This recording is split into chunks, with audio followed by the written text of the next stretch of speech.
মহানগর কলকাতা এবং তার পাশাপাশি আপনাদেরকে আসানসোলের শিল্পাঞ্চলের ছবি দেখালাম, জল যন্ত্রণার ছবি। এবার আপনাদেরকে নিয়ে যাব জঙ্গলমহলে, অর্থাৎ ঝাড়গ্রামে ফুঁসছে সুবর্ণরেখা নদী। যেটা জানা যাচ্ছে নদীর গ্রাসে গোপীবল্লভপুর এবং নদীগর্ভে জমি, বাড়ি, স্কুল। আতঙ্কে প্রায় 300 পরিবার। কংক্রিটের বাঁধ নির্মাণের দাবি জানিয়েছেন এলাকার মানুষ। আপনাদেরকে আরও একবার জানিয়ে রাখি যে দক্ষিণবঙ্গে আপনারা জানেন গত কয়েকদিন যে টানা বৃষ্টি, সেই টানা বৃষ্টির জেরে কিন্তু জলমগ্ন হয়েছে একাধিক জেলা। যেমন কলকাতায় আপনাদেরকে কিছুক্ষণ আগে যে ছবি দেখাচ্ছিলাম, তার পাশাপাশি আসানসোল শিল্পাঞ্চলের ছবি। এবার জঙ্গলমহল ঝাড়গ্রামের ছবি আপনারা দেখতে পাচ্ছেন। ঝাড়গ্রামে ফুঁসছে সুবর্ণরেখা নদী। নদীর গ্রাসে গোপীবল্লভপুরের বিস্তীর্ণ এলাকা।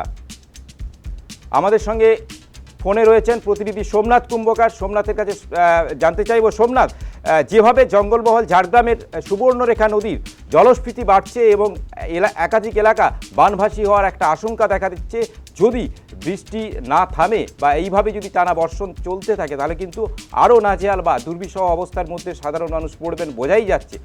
কি জানা যাচ্ছে আরও? দেখো সুকমল, যে বিষয়টি জানা যাচ্ছে যে টানা যে নিম্নচাপের জেরে যে বৃষ্টি হচ্ছে, কখনো ভারী কখনো অতি ভারী, যার ফলে সুবর্ণরেখা নদীর জলস্ফীতি বৃদ্ধি পাচ্ছে। এবং এই ঘটনার পরিপ্রেক্ষিতে ঝাড়গ্রামের গোপীবল্লভপুরের যে করবনিয়া গ্রাম রয়েছে, সেই গ্রাম একেবারে নদীর কাছাকাছি গ্রাম। সুতরাং সেই গ্রাম সংলগ্ন যে কৃষি জমি, প্রায় 500 মিটারেরও বেশি জায়গা নদীর গর্ভে বিলীন হয়ে গেছে। এবং তার পাশাপাশি যেটা জানা যাচ্ছে, সেখানকার যে প্রাথমিক বিদ্যালয়, সেই প্রাথমিক বিদ্যালয়ের একাংশও কিন্তু নদীর গর্ভে ভেসে গেছে।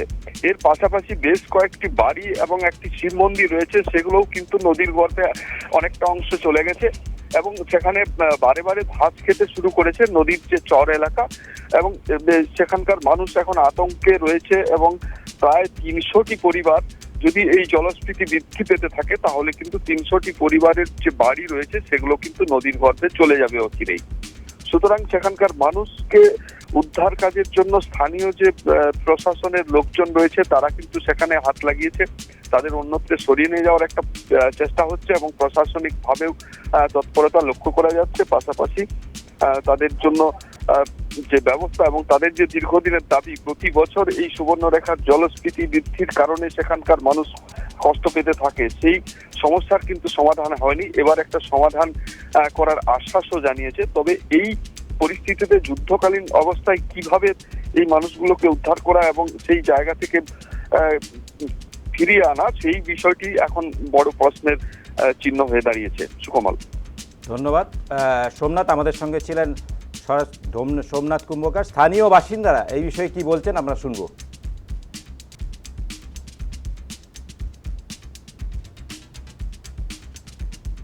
সমস্যা বলতে রবীন্দ্রনাথ নাথ গ্রাম সমস্যা বলতে আমাদের এখানে এই যে বন্যা আসার ফলে যে আমাদের করবনিয়ার যে সুবর্ণরেখা নদী, এই নদী আমাদের গ্রামে বহুদিন থেকে মানে প্রায় 15 বছর মতো হয়ে গেল, যেভাবে মানে এই দিকটা আমাদের ভেঙে ভেঙে আসছে।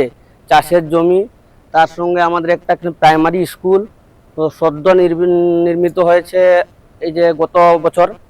রিভার পাম্প একটা, বহু প্রাচীন একটা আমাদের ঐতিহ্য মন্দির, শিব মন্দির, এগুলো সব নষ্টর পথে। বর্তমান যদি আমাদের এই সরকারের কাছে আবেদন, বর্তমান যে সরকার যদি আমাদের একটা পাখাযুক্ত একটা বাঁধের ব্যবস্থা করেন, তাহলে আমরা রক্ষা পাবো।